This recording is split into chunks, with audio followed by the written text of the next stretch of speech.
Hello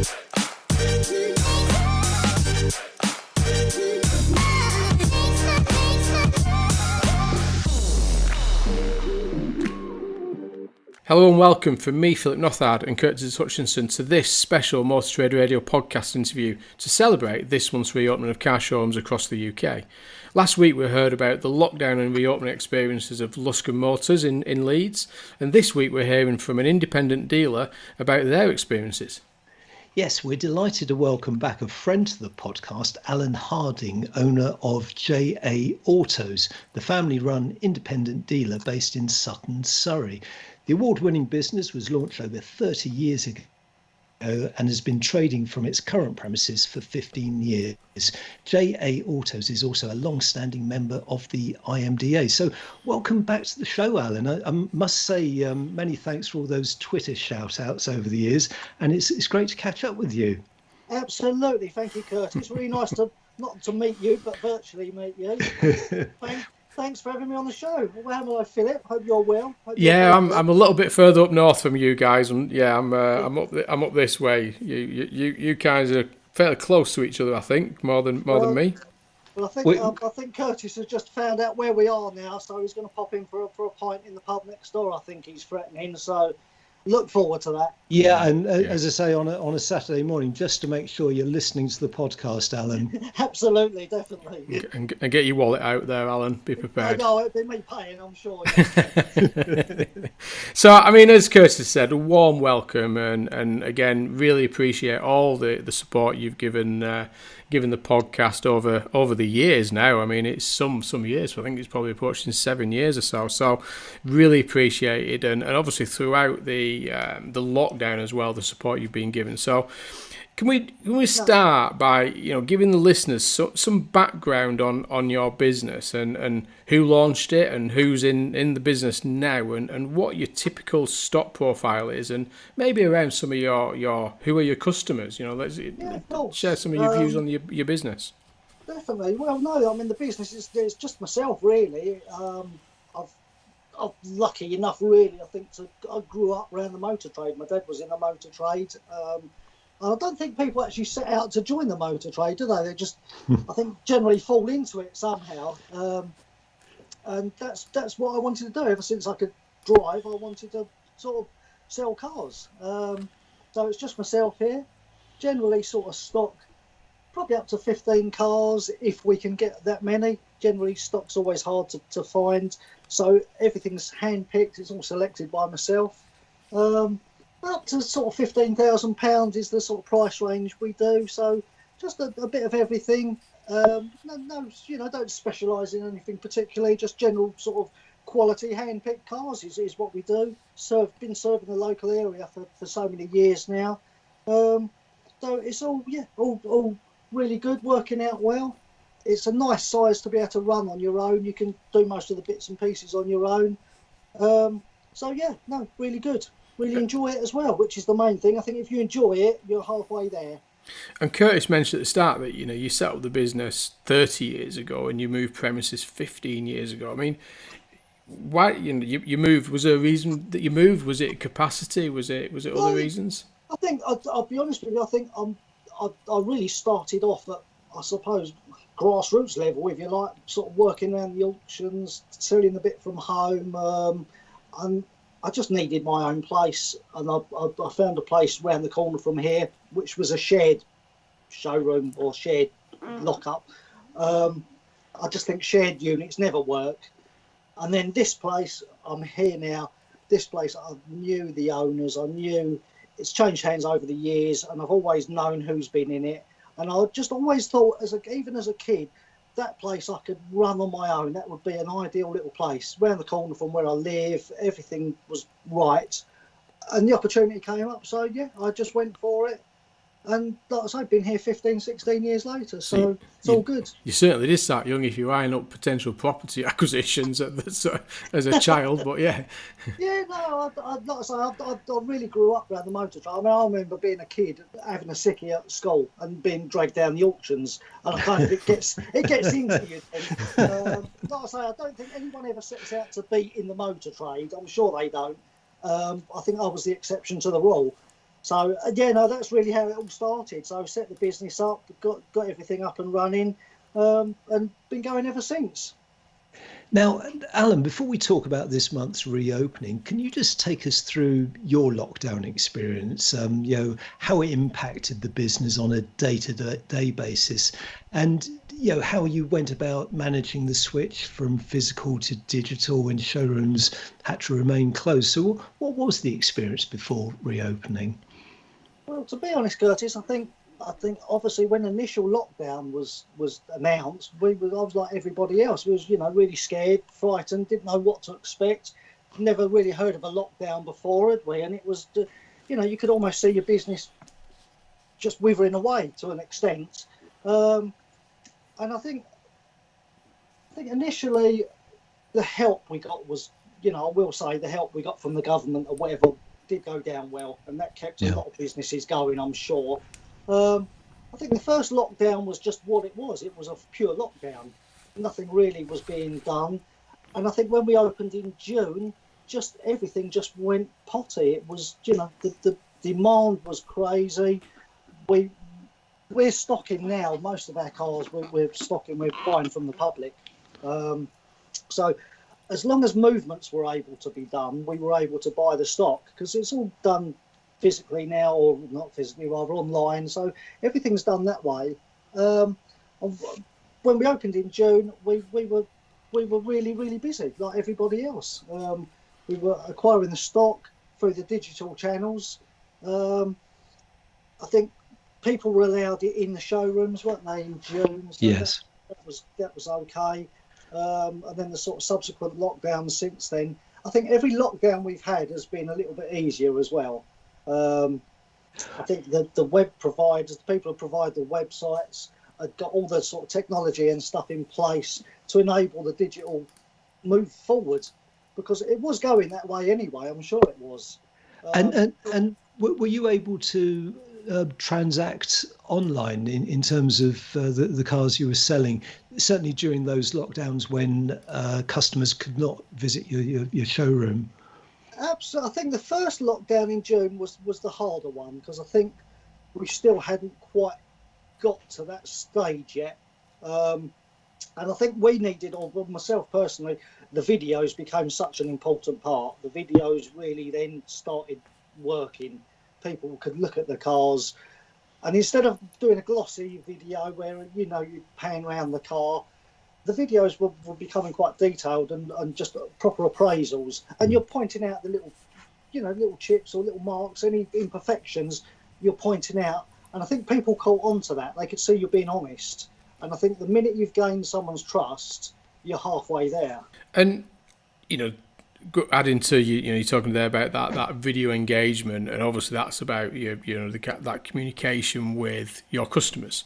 How did you keep that conversations going with your customers during these more harsh lockdown periods, and how did you go about sourcing stock? Because as you say, you're very much reliant on them vehicles Yeah. from customers.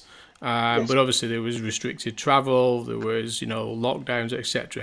How did you keep all that going? Well, I think the stock, if I remember rightly, the end of last year or the first lockdown, I think it was quite difficult to get the stock because there was just nothing going on. Um, Once we opened, we were able, like I say, just by digitally looking at the stock. Some of the digital auctions were open. Obviously, the public there was ways of purchasing cars directly from the public. Um, we were using social media as well to sort of keep in touch with customers. Um, that's a really good way, and I think you just have to keep talking to people. Um, People now are just, the way people communicate now has changed so much. Though WhatsApp, text messages, Facebook messages, all those sort of things. So people were still, we were able to sort of keep out and keep in reach to people. And that just enabled us to keep going really till June came and we could open up properly.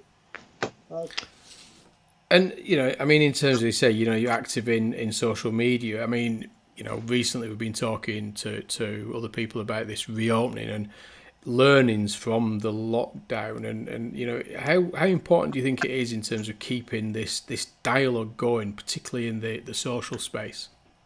Oh, absolutely. I think people, but they do say people buy from people, don't they? And I think you, as long as you can keep talking and keep communicating with people, people can see as well. You've not just shut the doors and that's it. Are you ever going to come back? They can see, you're posting regularly on social media. You're posting this, you're posting that, and they can see, even though you are closed, you are still there and you're still reachable. And I think that's the key thing. Now, Alan, you reopened on the 12th of April, which it's only a week and a half ago, as we record this. Tell us about how you planned for the day itself. Did you need to restock? And if so, how did you go about planning that? Because as you say, you tend to buy from the public. And also, were you building up customer appointments and test drive bookings? Yeah, of course. Yeah, no, in all honesty, we had a really busy March, even though we were locked down. Click and collect, click and deliver. We were March, I think, was probably actually one of the best months we've had for a long, long time. So coming into April, we were short of cars. We were obviously still buying. We was trying to buy as much as we could. Come opening day, it was almost a little bit of a damp squib. There wasn't a big fanfare. They were queuing up to go to Primark, but they weren't queuing up to come to JA Autos. So it was a little bit of an anticlimax, I felt. We'd sort of, we were in the process of stocking. There was stock being prepared. We had cars, but it wasn't the great big fanfare that we thought it would be. I think, like I say, coming off a strong March as well, it took us a week or so, a couple of weeks to sort of get the stock ready and get cars ready. And it's not been so far. What, we're a week in? We're a week in now. We are, aren't we? A week in. Yes. Yeah. I mean, so far I will be honest with you, it's not been terribly busy. I think the people who have needed cars have bought anyway, because I think the everything was in place for people to buy the cars. So if someone desperately needed a car, I think they were buying it. So I might buck the trend a little bit and say we've not been tearing busy. We've been okay, and it will pick up. I think we've had Easter holidays as well in between. People can now go and do other things as well. They can go to the pub now, can't they? If they've got outside facilities. Yeah, yes, exactly. yeah. So I think the 12th of April, well, not going to go down as a memorable day, particularly, not for me anyway. But in terms of in terms of footfall, maybe not that many customers coming through the door. But have you been busy online?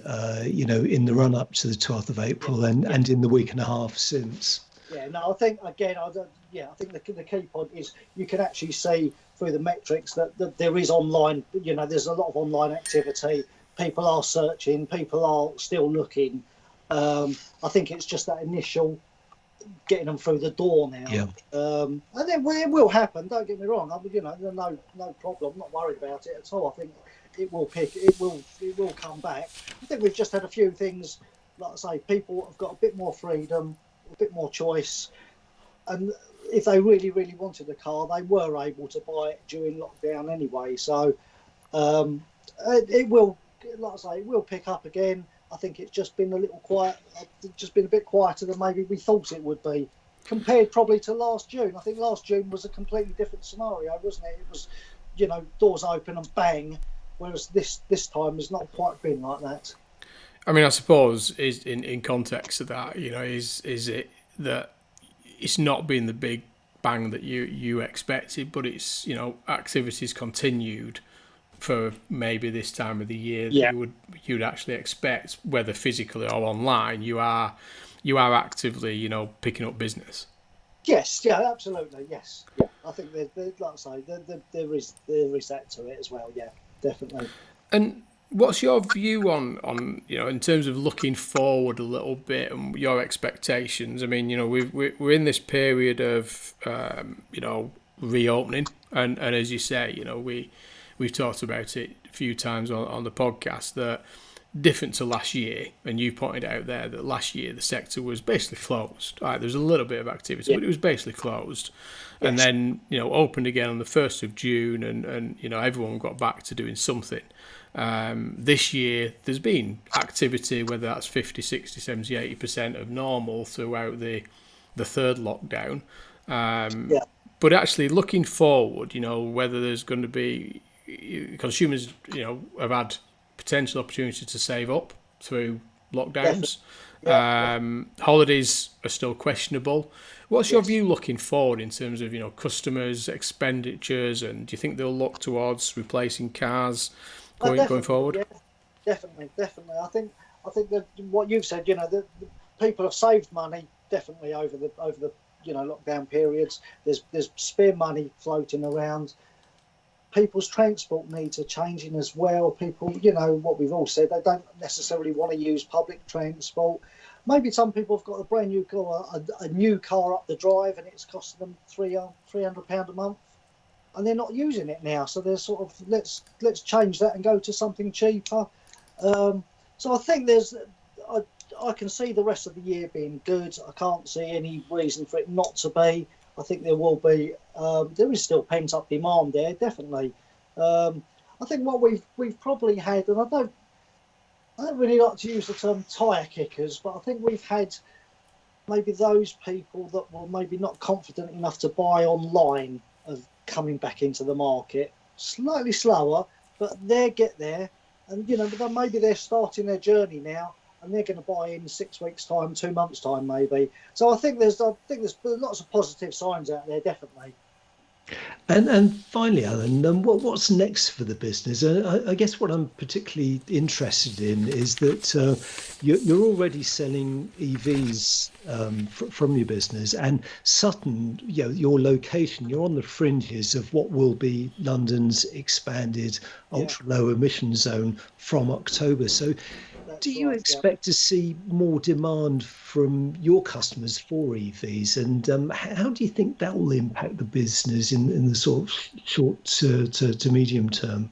Well, I think, to be honest, Curtis, I mean, funny enough, I've just sold a Nissan Leaf this week, which was a car that was bought last week. That's literally been in a week and sold one the week prior to that, I think. So we've done a couple, dipping our toes in the water.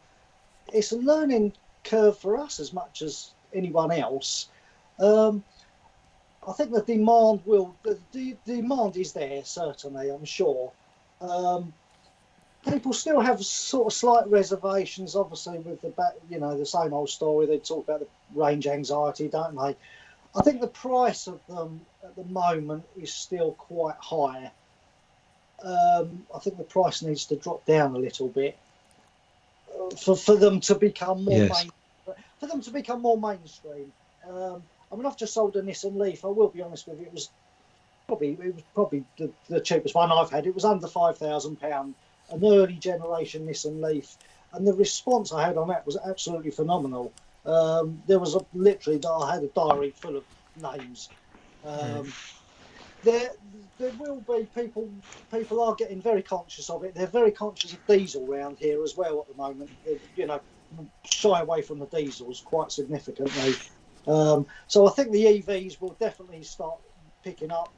The more come into the used market as well is going to be more choice for the consumer.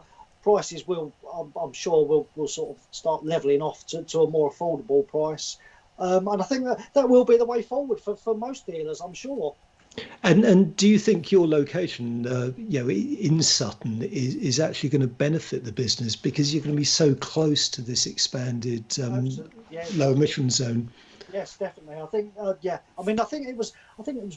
Well, it might have been Merton Council. I did hear increased their prices for parking permits on diesel cars. Now that's the next council up from us. So I think that where we're sort of located, I think will have that effect. We're kind of almost in between, because just up by you, almost out that way, you're then not affected by it. Where we are, we're sort of right on the border. Yes. So we can pitch ourselves in the middle and do a selection of both. but there's certainly the inner London people. I'm quite sure will sort of start taking to electric cars in much bigger numbers than they are already. And do you find yourself having more conversations with customers about EVs? I mean, you mentioned the Leaf that you've just sold. I noticed when you tweeted that, well, a week ago, that you'd got it, and as you say, you've sold it now. So, are you having more conversations now about EVs than maybe you had 12 months ago? Yeah, definitely. I think people. There's a big curiosity. Don't get me wrong. I'm not saying everyone's going to come and buy one. The people are very curious. Whenever I have one here, you will guarantee someone will come past and they want to look at it and see what it's all about and all the rest of it. There's conversations starting, and people are researching. They're doing their research. It's a slow process for a lot of them because it's such a big change. But it definitely, I'm sure we'll sort of catch up, and people are going to start becoming more sort of familiar with them and understand them a bit better. So, I mean, you mentioned earlier that the demand for diesel in your area has declined for obvious reasons. Are you constantly now reviewing your stock profile in terms of fuel type, and are you predominantly now petrol because of the demand in your area has declined? Yeah, absolutely. I think I have been for quite a while. I've not. I will still stock a diesel, but I won't go mad with them, just because it just proving a little bit hard work. Predominantly it will be petrol and EVs. The odd diesel thrown into the mix. Yeah. I still think, don't get me wrong, people will still buy diesels. Diesels have still got a place. There's always still going to be that market for them. But I think just round here at the moment, the minute you mention a diesel to someone and they sort of almost can run a mile, you see them. Because but a lot of it is they've not been fully educated on what's happening with diesels and the low emission zone and all the rest of it. So they become very just scaremongering. A lot of it is, but yeah, no, I think the future will be petrol and EV for us anyway. So do you think there's a bit of an education job still to do? Yeah, probably. Yeah. People, like I say, people get, if you mention a diesel, people, oh no, I won't have one of them. It's a knee-jerk reaction. But then if you sit down and do talk to them and explain it, oh, okay, yeah, no, we didn't understand that, wasn't sure about that, thought they've all got to be scrapped. So there is that media's sort of almost created that sort of frenzy to an extent. Yeah. It just leads me to say, it's been an absolute pleasure having you on, and I'm conscious that you are a one-man band, as we said at the start when we asked you the question, how many people, etc. And it's you, which I suspect you do nearly everything probably within your business, like many other independent dealers, from the collection, delivery, speaking to the customers and doing all the social and stuff. And just before we kind of wrap up, and I don't want to miss the opportunity, but you've won, I think if I'm correct, twice now, the Sutton Business Awards, I believe. It's actually 3 times. Is it 3? Yeah, sorry. So do you want to, what that is, you've been in the area now 30 years, 15 years at your current premises. You're very much, the dealer for Sutton there. Is that how you engage with your customers? Are you, is it really you're looking at your local area heavily and what to win this award is a fantastic accolade for you and your business in your local area, I suspect. Yeah, absolutely. To win it once was fantastic. Win it twice, but to do it 3 times was huge. And people, it gives you a validation. It gives people can see see you're passionate about what you do, see you're doing it properly. Really, that was a really good sort of accolade to win. The last time we won it was 2018. I won three categories that year, and then that was kind of my time to bow out almost and sort of pass it on to someone else. But that really has helped the business hugely. So brilliant. Well done. I mean, fantastic, and well done with that. And as you say, looking after your local area, your local customers, as you've demonstrated throughout this. So no, it's been, and I mean, just for me, pleasure having you on, Alan, as always. And I know we keep in touch on a regular basis anyway through email and social media. So it's just a pleasure to have you on the podcast. No, thank you so much for having me. Thanks to all you guys, because you do a great job. You know, you've kept us in the loop all through the sort of pandemic, kept us up to speed with what's going on. So you guys are fantastic. So really appreciate the support. Well, many thanks for that, Alan, and thank you very much for joining us today. It's great to have you back on the podcast, and we do appreciate the time you've taken to talk us through the reopening of your business and current and future plans for JA Autos. We both wish you every success in the coming weeks and months as you work through this new normal, especially now that you can see your customers face to face again. So good luck. Absolutely. No, thanks, Curtis. Absolute pleasure. Well, unfortunately, that's all for now. You've been listening to a special Motor Trade Radio podcast interview. Please like and share on social media. Also, if you'd like to come on the podcast, then just message Philip or myself on LinkedIn or Twitter, or send an email to motortraderadio@yahoo.com. Meanwhile, we'll be back with the industry headlines on Saturday. Until then, it's goodbye from Philip and I.